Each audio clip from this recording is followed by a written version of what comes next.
January 14th, 1978. The last Sex Pistols gig. This is no fun. Beset by internal problems, the Sex Pistols broke up. For many, the end of punk. The universe they created around this mythological Johnny Rotten creature is an impossibility. No one can be that obtusely, permanently, insanely wonderful, could they? And I get the feeling you've been cheated. Good night.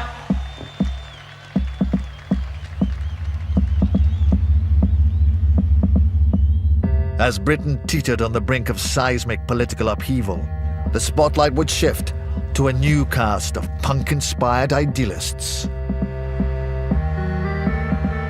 I suppose the punks were like the early revolutionaries in Russia. You know, they did the job of breaking everything down, and then in came the next lot and kind of, you know, expanded it really musically. What happened after punk was very much a result of what punk did, and it didn't sound like punk rock. Anything was possible, so long as you didn't have a great desire to become rich and famous. It's like after the Cold War, it's like the beatnik scene in San Francisco. You suddenly felt you could do anything you wanted to do. They would take up the challenge left by the Pistols and reimagine Britain and its rock and roll post-punk.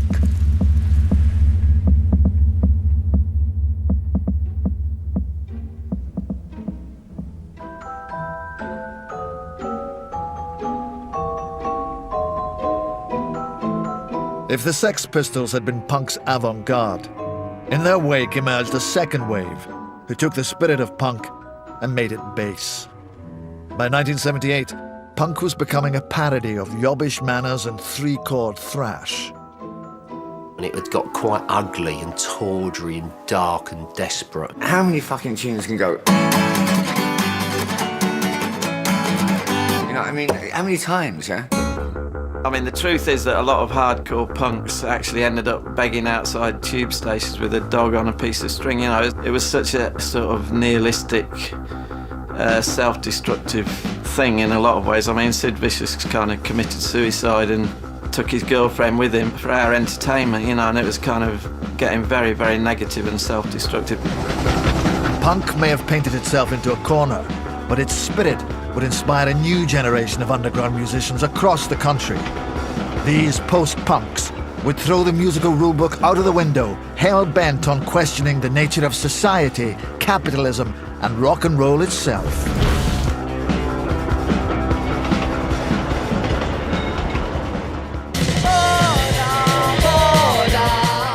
The post-punk era would be kicked off by one of punk's founding fathers.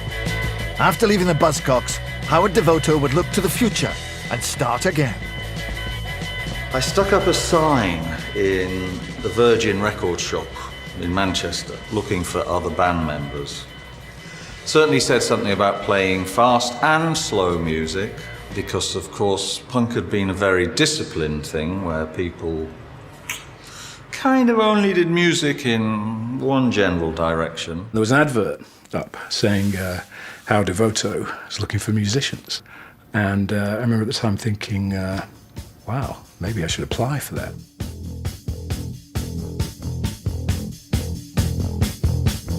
Formed in the white heat of punk in '77, Manchester-based magazine set out to deconstruct the rules of punk rock. Magazine was more developed, more clever musically than most of punk. The songs were tightly arranged. They were well edited. That was something from punk.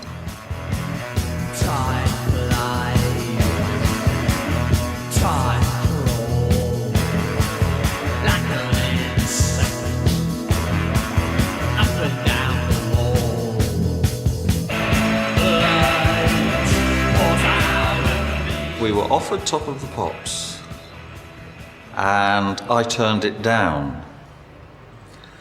And That was the first time I saw Virgin Records, our record company, go, oh. One of the year's most talked about new bands is this one. They're called Magazine, and here's their debut single, Shot by Both Sides. Despite Devoto's misgivings, Magazine became the first post-punk band on Top of the Pops. Punk finished really with the Pistols when they split up, January 1978.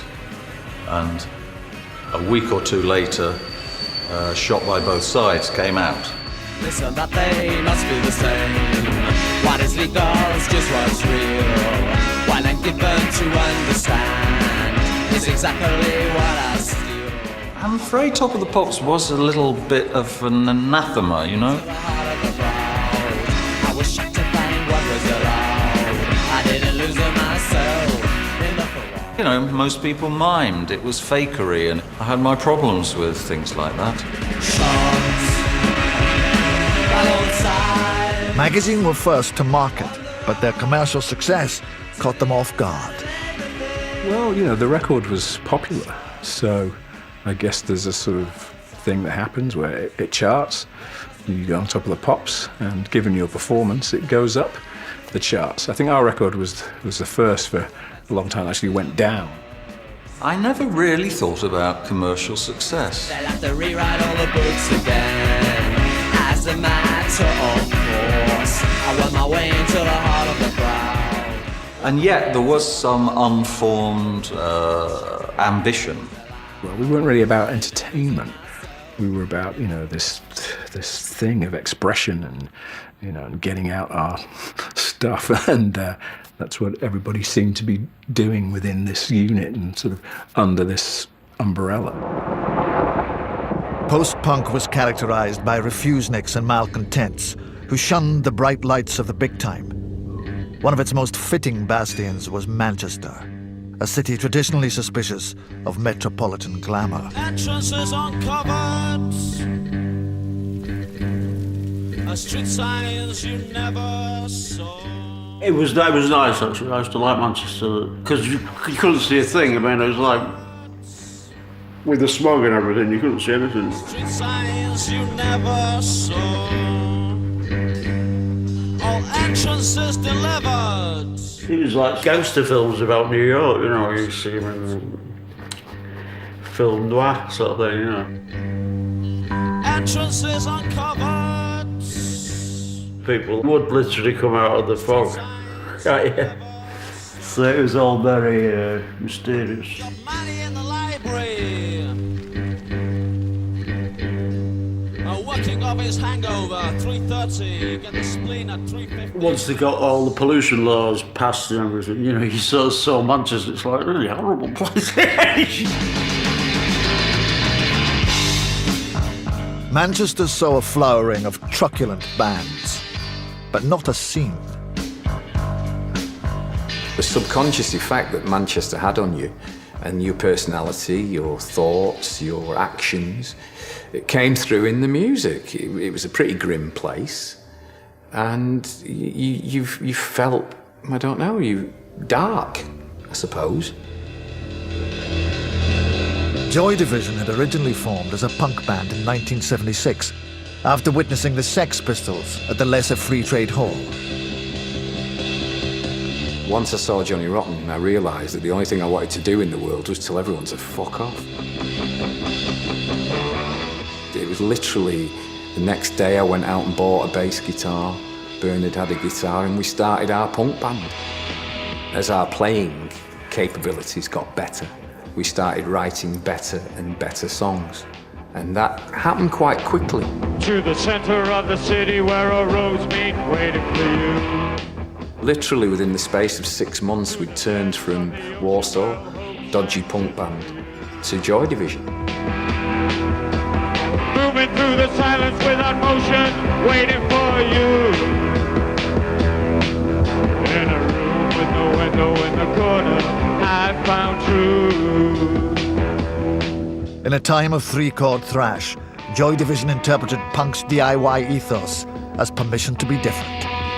Determined only to be truthful, they combined a brooding sound with the existential lyrics of Ian Curtis.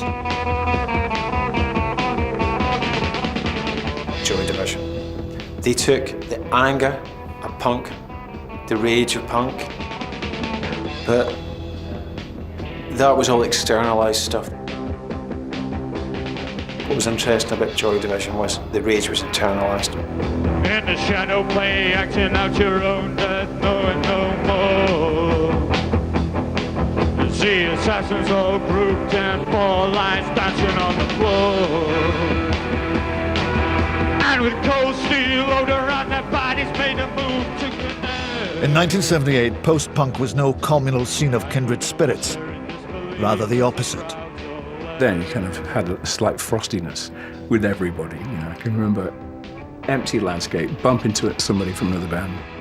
All right, yeah, you're all right, yeah. That was it. Bands are very competitive, and there's always a great rivalry, and there was always a great rivalry between us and the Fall. I've never been like was to pay much attention to, you know, competition or anything like that, or other groups. I'm a big Fall fan, believe it or not. Like Joy Division, Marky Smith had witnessed the Sex Pistols at the Lesser Free Trade Hall in 1976 and set out on his own path with the Fall. Totally wired, totally biased. Totally wired. Pistols, when they started out, I think they were quite garagey, but in the space of like a couple of singles, they were sort of almost heavy metal, weren't they? When the going gets weird, the weird turn pro. So I am totally wired. Totally wired. Totally wired. I'm totally wired. Totally wired now. Taking the band's name from a novel by Camus, there was no mistaking Marky Smith's existential street poetry for the initial agitprop of punk. The more you didn't dress like them, the more you got spat at. My heart and I agree. We get attacked for having long hair and all stuff. You've got attacked for having long hair? Yeah, well, you know, it's always to forget to cut your hair, you know, and you just get just a couple of stays all green, you know. Back in metropolitan London, the big question on every interviewer's lips in 1978 was, what was Johnny going to do next? Pistols broke up in a really unclarified and corrupting kind of way due to mismanagement, really, more than anything, and it left me completely frustrated, and I wanted to do something. I wanted to continue with music, so I kind of pulled the friends I had around me and formed Pill.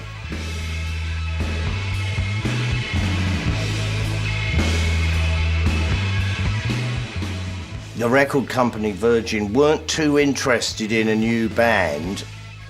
They were really kind of very angry with me for daring to suggest complete unknowns to them. But I had to remind them that, you know, up to 2 years before that, I was a complete unknown. John was up to do something radical. I was known for playing a little bit of bass. I'm not quite sure how people knew that, but I loved bass. I was synonymous with bass. I was one with playing bass. There's only one other thing, it was clay pigeon shooting, which I took up once and was very, very good at from the word go, and got afraid because it might displace playing bass. I love cacophony. I mean, I loved it, the Captain Beefheart approach to music. You know, fill a room full of amateurs and let's see what happens. Fantastic. Who could have known? Right, there were no more Sex Pistols. Next thing I knew, John saying, let's do it. And I knew Wobble, and they said, we want to use Wobble. And I said, great. And it was on.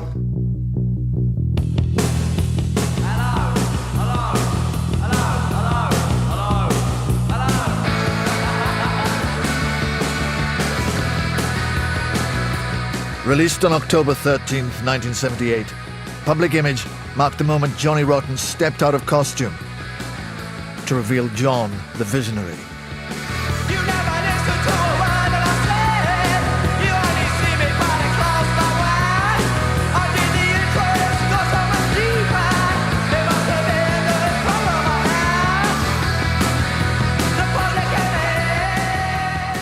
You know, everybody was waiting for Rottn's new record after leaving the Pistols. What was it going to be like? And when he came back with a single, Public Image Limited, it was just like...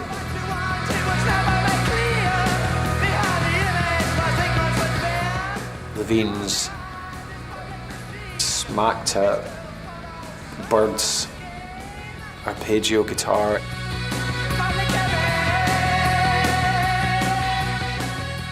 But more than that, right? It was rock music, but it wasn't rock music like the Pistols or the Clash. It wasn't traditional like that. It was like a departure. It was like a way into the future.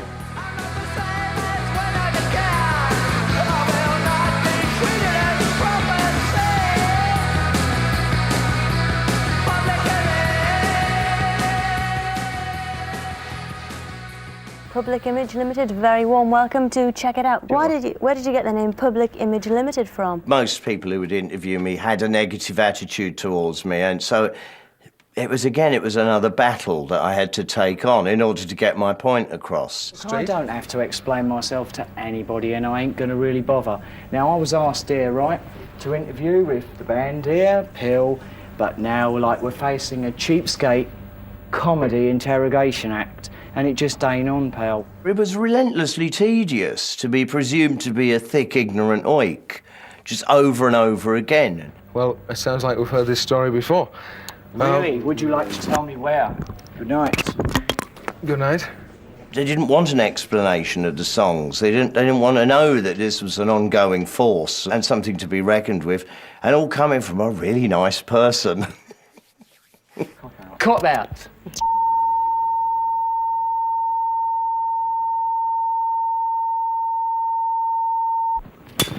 Well, I'm pleased I didn't pick the short straw for that interview. If post-punk was characterised by darkness and paranoia, Britain in '78 was the perfect backdrop. As the fag end of Callaghan's socialist government played out, the trade unions went into overdrive, creating a winter of discontent. Well, I think capitalism was collapsing rather than fading, and then was going to be shored up when Thatcher got in. You know, the climate at the time was pretty desperate. You know, people were on 3-day weeks, no rubbish collections. England was a very, very miserable, burnt-out oil rig, basically. There was an American photographer came over, and we did a promo shoot with him in Leicester Square, when Leicester Square was, I don't know, like 8 bin bags deep. It was just like walls of bin bags. It was like a rainy, grey day in London with Starling shit all over these black bin bags. I think it stinks like all the other damn strikes in this country run by the filthy socialist communist unions. It is not an exaggeration to say the country was on the verge of civil war. In fact, the most paranoid voices at that time believed that the government was planning to bring in martial law. There was certainly a cabal within the army and the establishment to do that. I think there was an armed wing of the Tory party that were trying to organise a coup at the time of the Labour government. There's a book called A Very British Coup, and there's a film about it. As Lady Di said, there's dark forces at heart in British politics.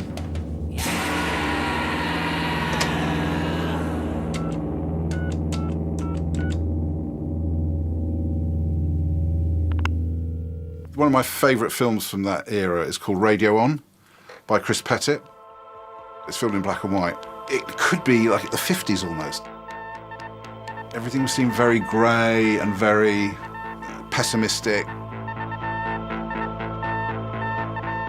What was great about that film, of course, was the soundtrack was Radioactivity by Kraftwerk, which really threw the whole thing into a completely different, weird spin. One of the key ingredients of post-punk would be the fearless assimilation of a kaleidoscope of musical styles. Punk had championed DIY, and post-punk made it the sound of the future.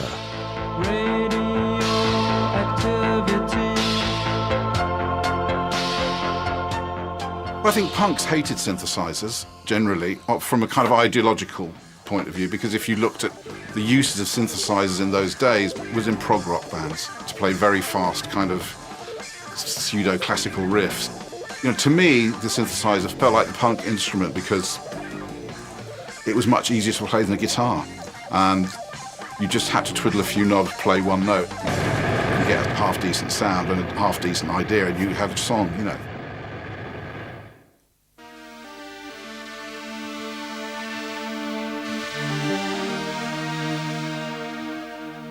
You know, if you listen to people like Human League or anybody, you know, who were completely disillusioned with the music of the time, you know, felt that the synthesizer was a logical place to go next, you know. The Human League was so far removed in look and sound that even the king of punk himself had trouble spotting kindred spirits. Faced with the choice, what would you say? The path of least resistance, it seems the only way. When Bean Boyle came out, John Lydon was doing the reviews in NME, which at that time was like the Emperor going, yeah.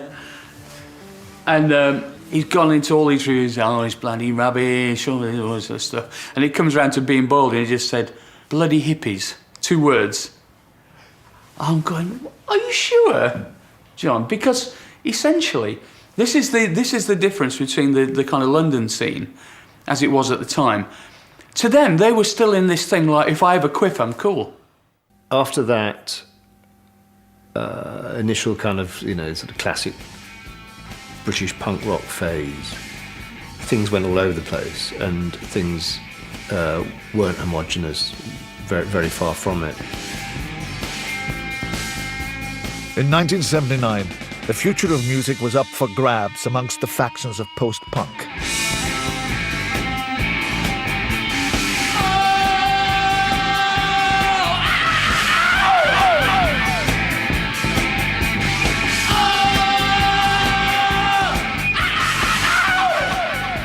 The term post-punk is obviously quite interesting, and it is literally true that what we did was after punk.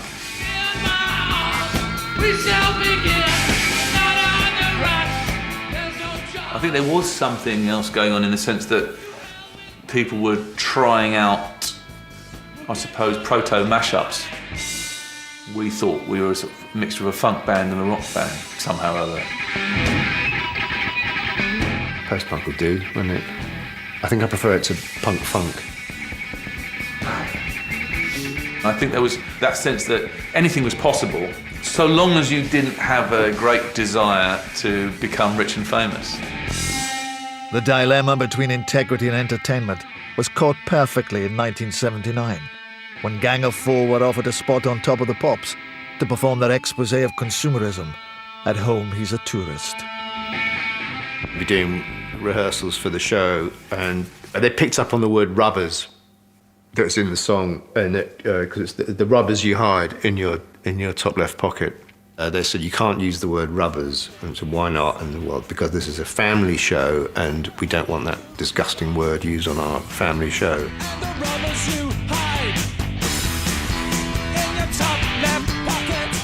We had a long chat about this, whether censorship was something that we were prepared to embrace. So I changed the word rubbers to packets. Packets you hide in your top left pocket. And the producer said, well, you've changed the word to packets. And we said, yes. He said, yes, but it's still got the same meaning, hasn't it? So what we'd like you to do, like to re-record it with the word rubbish instead.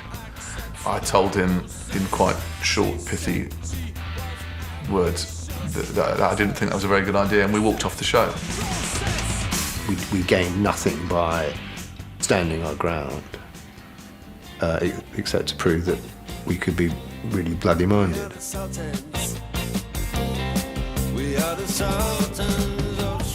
To my eternal shame, Dire Straits, whose single, The Sultans of Swing, had been in the same place in the charts for 2 weeks running and was likely to go out of the charts, were invited in at the last minute, having already re-recorded their track, to come on Top of the Pops, and that's why their single went up the charts and became a hit. The much criticised Radio 1 Playlist Committee.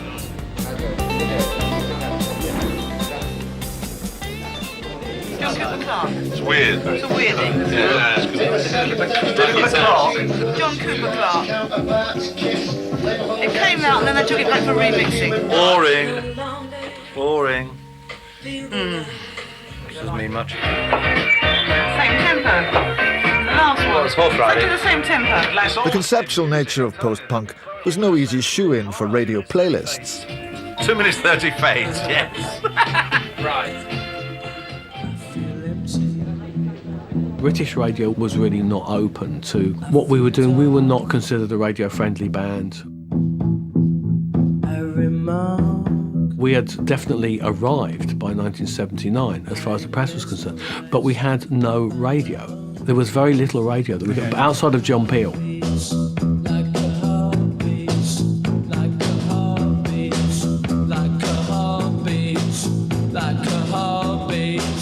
Off air, there was one medium which lent itself perfectly to the new music. I mean, that was the time when, when a lot of people bought the NME, and a lot of people bought it because there were really interesting conversations going on. I mean, you had Enemy and Sounds, and latterly the Melody Maker, that were very big supporters of us. I mean, we got, There was another one as well. The reviews, Record Mirror. Record Mirror. They didn't love us so much. There was a fascinating, or what seemed to us fascinating, debate going on about what it was all about. To categorize post-punk as being purely outside the mainstream was not the full picture. There were musicians who launched stellar careers on a new wave of punk-inspired pop. You know, there's the fall and there's new wave. I think he was very proper, actually. Elvis Costello and all that crap from him.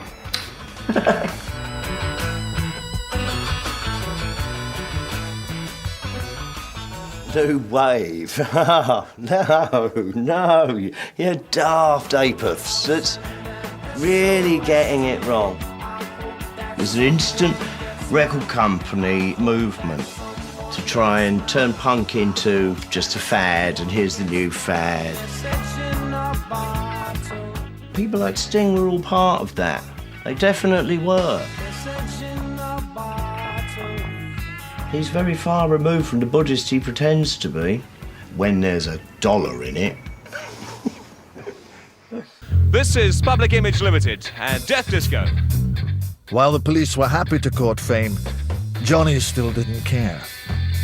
On July 12th, 1979, Pill appeared live on Top of the Pops, performing a fusion of dub, disco, and Tchaikovsky, with lyrics about the recent death of Lydon's mother.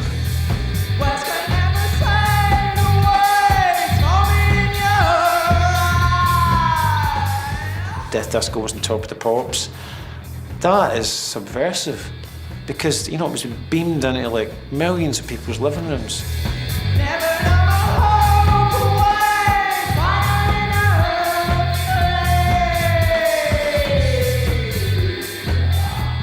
It's actually not subversive, because I see the shitstorm as being morally bankrupt, and any way around, out or through is actually to the benefit of mankind. So it's inverted subversiveness. Is there such a concept? Well, there probably is.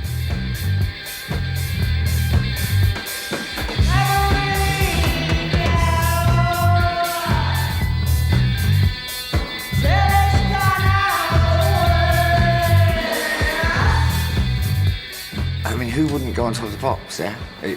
You know, I mean, there's no point saying, I'm not going on Top of the Pops because we're so punk and different. You know, it wasn't about that. It was like, wow, this is great. All I cared about when we did Death Disco on Top of the Pops was getting to the makeup department and getting my teeth blacked out. Death Disco featured on Second Edition, the post-punk album. It was presented in a metal box, like a time capsule for a bygone era.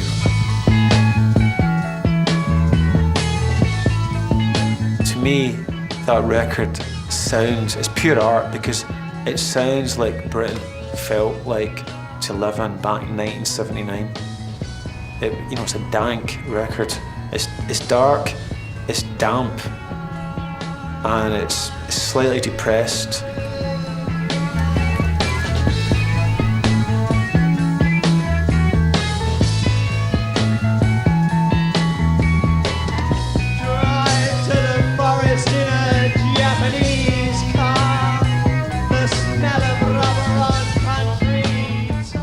Feels like Britain, you know. It's like a greyness and a kind of not rain, but after the rain.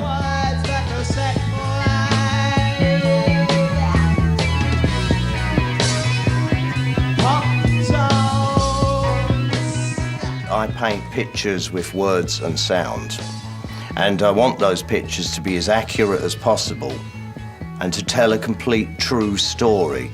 And it's all part of the progression of Earth, life, death, all of it. Left a hole in the back of my head.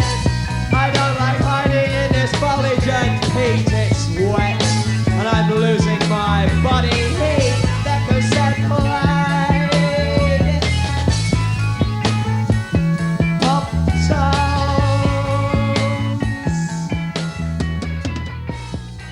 The Metal Box record was I think one of the albums that changed things for a lot of people. You know, rather than the restricted sort of chord thrash, there was just like soundscapes and wobble doing this other thing altogether, which no one had sort of heard outside of reggae, really.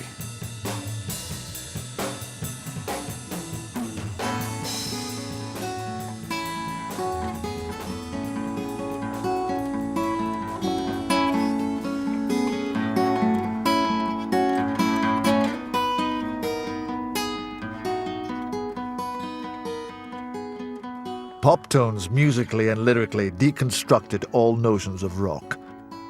The tribes of post-punk were challenging the retro-orthodoxy that punk rock had become.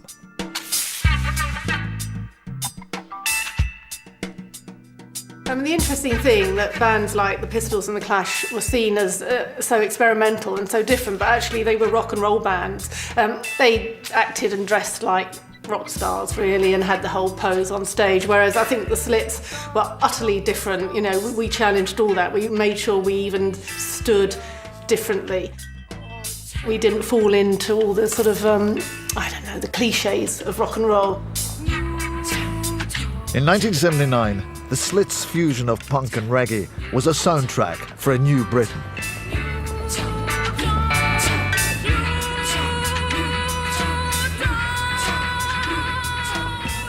It's talking about the new towns appearing all over England, which were just these soulless little mini cities. And it's quite ominous, the bass line is quite ominous, and it's talking about people's addictions, basically, in the city.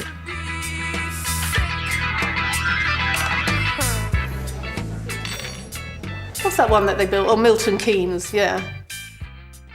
And it just somehow caught the whole ordinariness and desolation of living in a new town. Post-punk was a flowering of creativity and idealism that proved rock and roll didn't have to be a swindle. There was this whole idea of somehow kind of controlling the means of production. Again, through questioning things, we were questioning contracts, we were realizing that things were just being corrupted and taken away and polished up and made into like shawadi-wadi punk. Or children's TV punk, right? And so we wanted to kind of have control over what we were doing. Formed by Jeff Travers in 1978, Rough Trade was an indie label with a Marxist heart that took its cue from punk. Rough Trade was very important because they were so open to different styles. If you get like the first 5 records that they did, for instance, you'll find synthesizer music, guitar music, women, men, mixed, and they were distributing reggae as well, and it just felt very, very open. If you walked into Rough Trade, they had a catalogue of scores of artists doing maybe 2 or 3 records, most of which wouldn't sell very much at all. And that was their business model, and it was wonderful. prior to Margaret Thatcher coming to power, you know, the whole idea of kind of money and commerciality was kind of not an issue. It was kind of almost a bad thing, you know, the idea of kind of seeking fame, success and money was, you know, well, we weren't about that at all. In fact, almost the opposite. What Rough Trade was to London, Factory Records was to Manchester. Fronted by colourful TV personality Tony Wilson, Factory signed Joy Division. They didn't care about making pots of money. They focused on the presentation of new music. Tony Wilson in particular, I loved his attitude, you know, like when he did the first Arutty Column LP and him and Pete Saville came up with the idea of putting sandpaper on the sleeve so that when you put it in, you destroyed all your other records. I just thought that was absolute genius.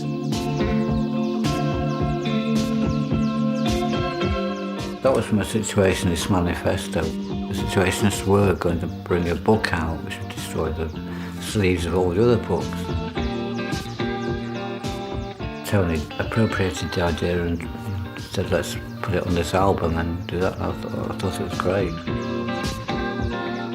We got paid 50p per 100 sheets for sticking it on the LPs, which was, you know, double bubble. It was great. It was somewhat defused by being, you know, people shrink wrapping it.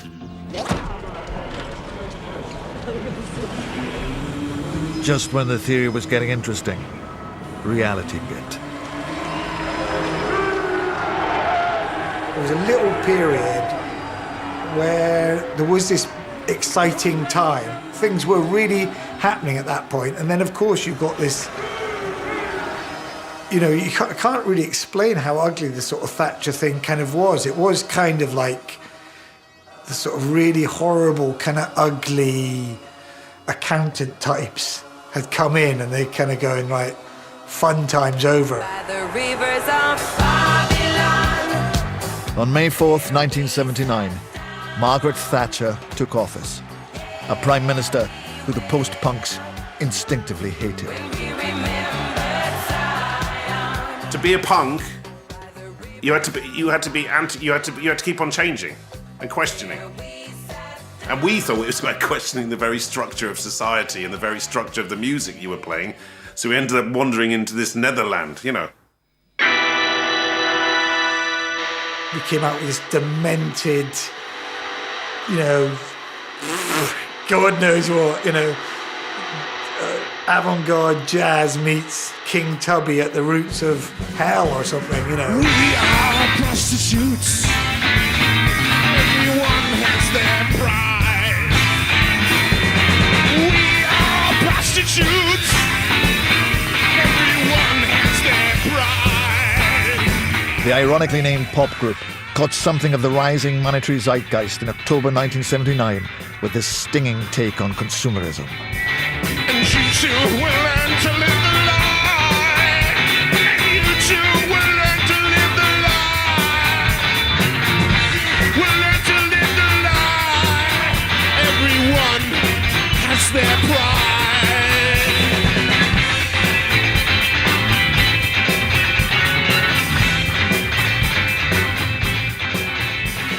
It's not negative to think about politics and the way the world runs. Somehow, since the 1900s, they've been trying to tell us that working people shouldn't think about how their lives are controlled, but it's good to feel a bit empowered.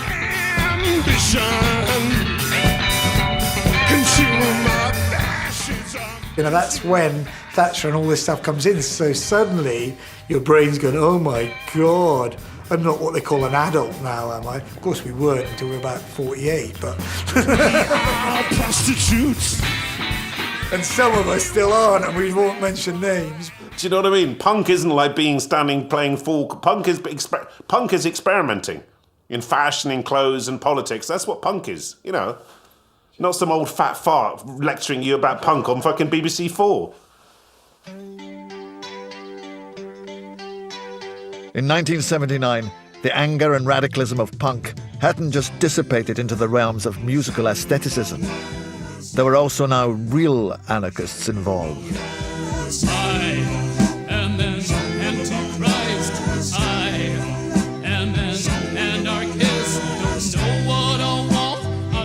Crass promoted anarchy as a political ideology and advocated direct action.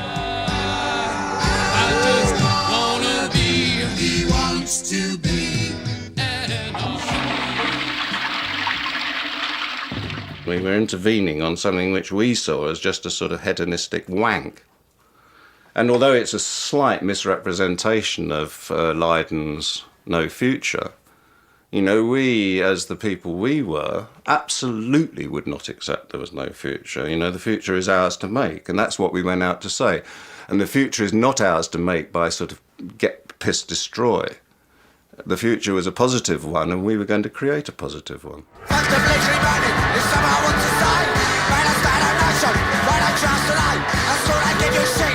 Punk to Crass was all about dogma rather than musical experimentation.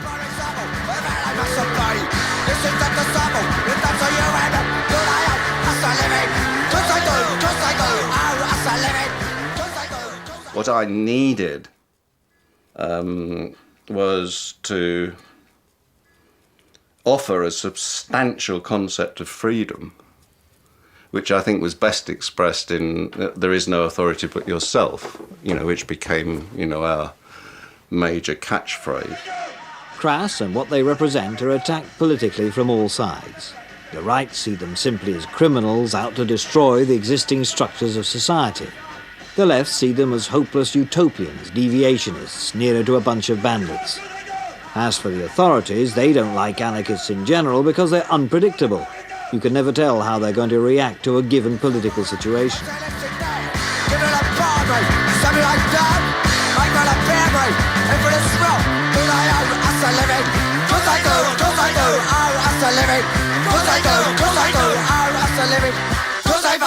I mean, one of the worst confrontations I ever experienced, and we certainly experienced plenty with sort of attacks from the British movement and all that sort of shit. But one of the most unpleasant ones was when the vegetarians and the vegans decided to have a go at each other. I mean, that was just ludicrous. Anarcho-punks weren't the only ones to reclaim punk. The Oi movement, led by Cockney rejects, were the bastard offspring of Sham 69. They wanted to take punk from the King's Road back to the East End.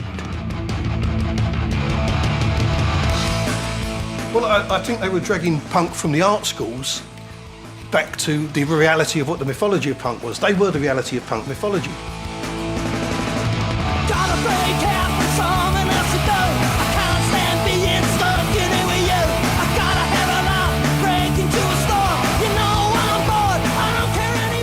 They were Percy called the Angels with Dirty Faces. They came from places you don't want to go. And that's why there was not a lot written by the middle class media about these new bands. I'm not so ignorant. I'm not a fool. So keep your intelligence. I'm not a fool. I'm not a fool. The music press had a built-in resistance to punk. They hated punk in the first place, the normal punk. And they were much happier when New Wave happened because New Wave was more intellectual, New Wave was more middle class, New Wave was people who'd been to university, who were Marxists, singing like the Gang of Four. They loved bands like that because they were more up their street. The turn of the decade was beset by all sorts of dread and tension. But by far the most terrifying was the crescendoing Cold War. Enormous military buildups in both Russia and Reagan's America, underscored by the Soviet war in Afghanistan, had led to a renewed round of political brinkmanship. There's an office on top of the shop in Rough Trade. I was walking around in full army gear with a helmet on because I thought World War III was just about to break out. Honestly.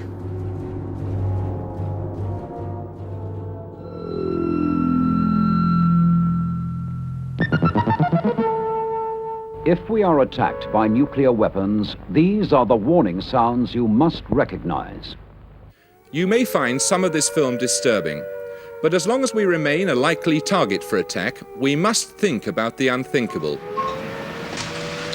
UK alarm level 1, missile attack.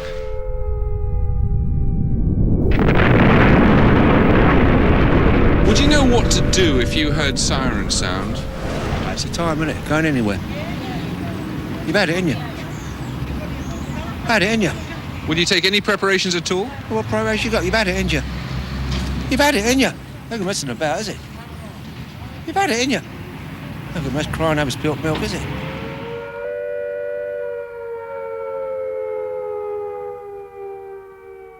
Resourceful Brits that we were, we knew that carefully placed cushions would deliver us and our pets from mutually assured destruction.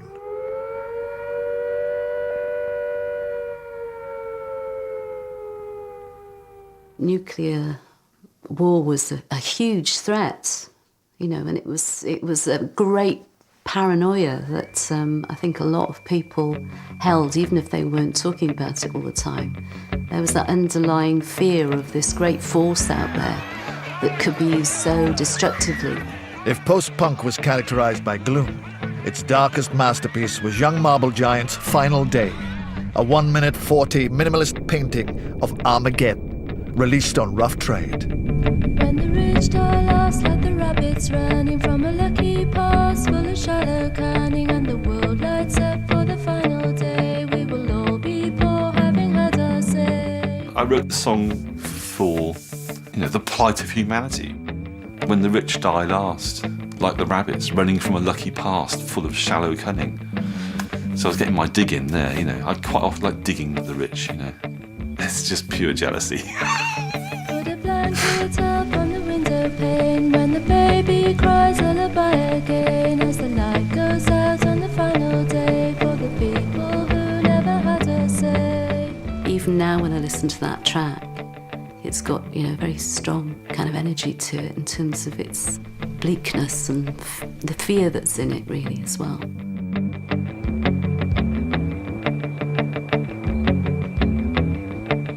There is so much noise, there is too much heat, and the living floor throws you off your feet as the final day falls into the night. There is peace outside in the narrow light.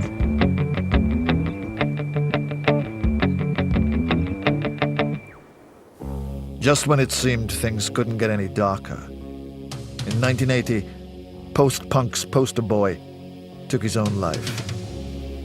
Ian Curtis's suicide both canonized and ended Joy Division.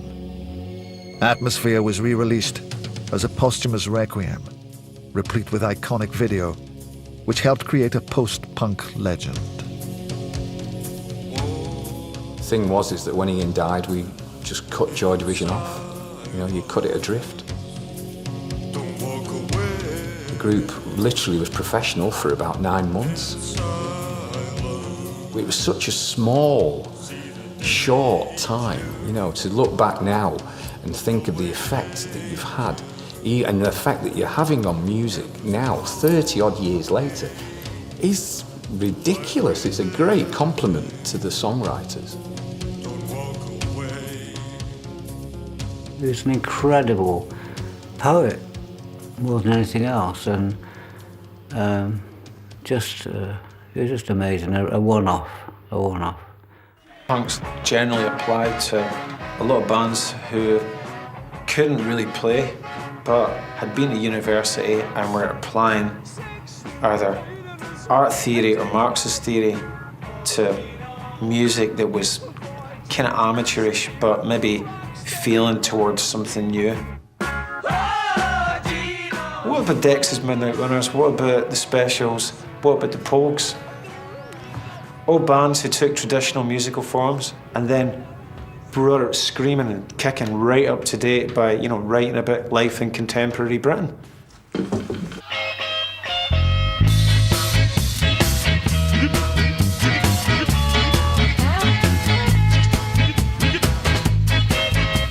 Two-Tone marked the moment when post-punk went positive.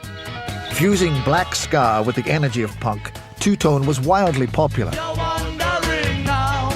It was spearheaded by the Specials' Jerry Dammers, whose ambition was to rescue punk from the darkness. Two-Tone revolutionised the pop scene, revolutionised everything, and of course it had a philosophy, it had a person whose vision it was, who was driving it, and it would never have happened without Jerry Dammers. It was Jerry Dammers who made that happen. Now you're on your own. two-tone was actually more popular than punk ever was. Punk was quite an extreme thing, and it was quite a minority interest, really. There was a lot of negative sides to it, and it was in danger of sort of degenerating into out-and-out fascism. That's what we felt, you know, with the Sham Army and everything. That's where we came in to try and get in there and change the way people thought.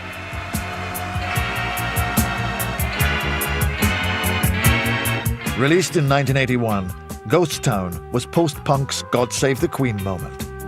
Not since the Pistols' searing release of 4 years prior had such social comment caught the imagination of a nation.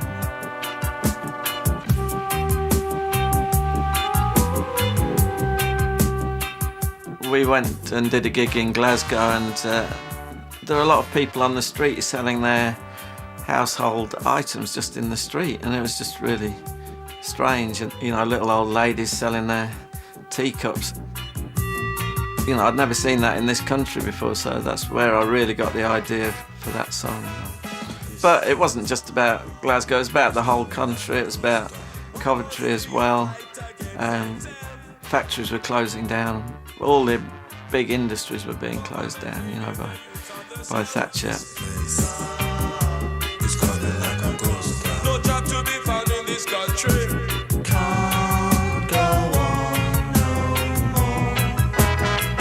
Getting hungry. Ghost Town reached #1 in July 1981. It marked a parting of the waves for post-punk. After years of being willfully uncommercial, the most radical thing left for some was to reinvigorate the charts. Now, from there, straight into Human League.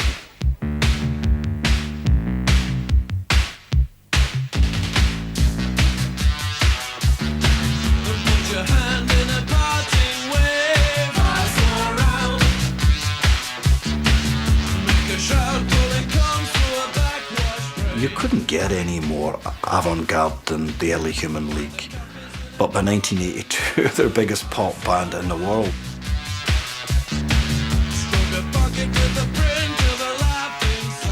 Something came along in 1982 where suddenly it was cool to be on the cover of the NME, as it always was. But even more cool if you could somehow also be on the cover of smash hits. People like Martin Fry, ABC come along making, you know, Billy Mackenzie, Mavericks. I'm standing still, and you say I dress too well. Still standing. Post-punk's reinvigoration of pop was the apex of this generation's story. But there still remained those for whom there was no success like failure, and failure was no success at all. Something wrong. What's wrong's the wrong. That's always the wrong. It was an explosion, and it was very short-lived, maybe 2 or 3 years. And then it branched off into these different things, and then the whole music scene got squeaky clean with groups like Duran Duran and Wham. Duran Duran were like Wire with nice-looking boys and nice, cheerful tunes. You know, people talk about the early 80s as being this amazing, you know, kind of, there's the whole post-punk thing. Most people didn't even know about that stuff. What they knew about was pop. Pop suddenly supplanted everything. The whole thing became kind of unrecognisably glossy and kind of royal blue and shoulder pads and...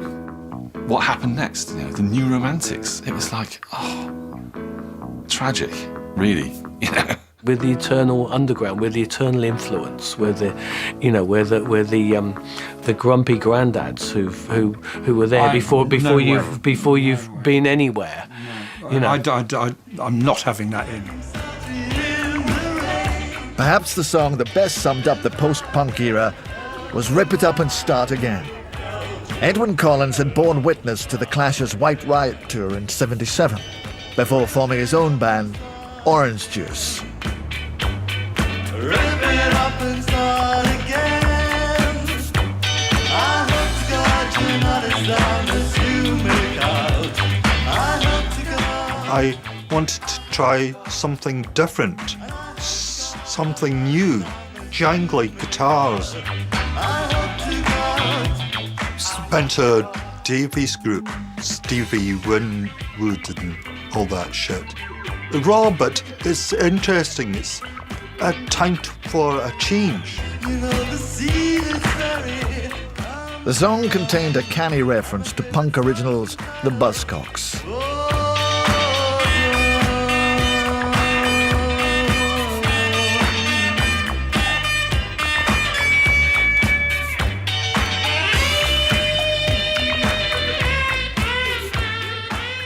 Afterwards, Diminy Savile came up to me and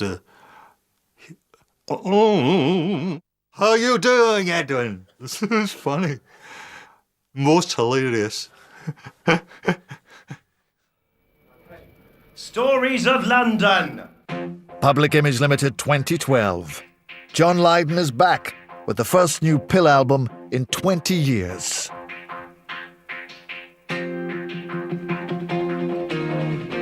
From the Sex Pistols to Pill, Johnny Rotten to John Lydon, King Johnny remains the ever-contrarian spirit of punk.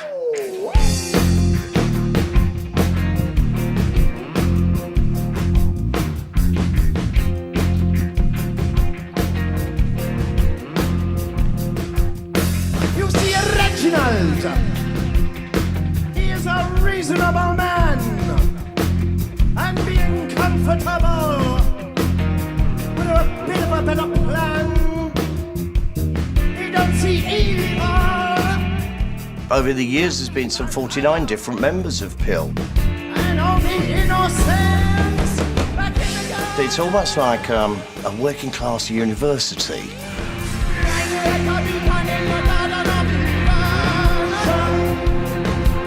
I suppose the one thing you learn in Pill most is the punk ethos is do it yourself, because nobody's going to do it for you. Don't sit back and try to learn the set formats. If you do that, you become institutionalised and you become as tedious as everything else in the top 30.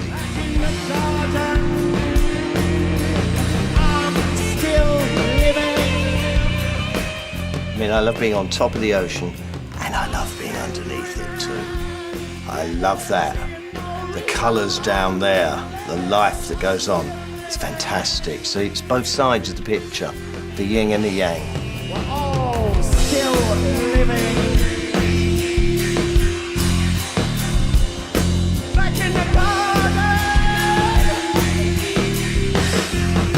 I'll be down.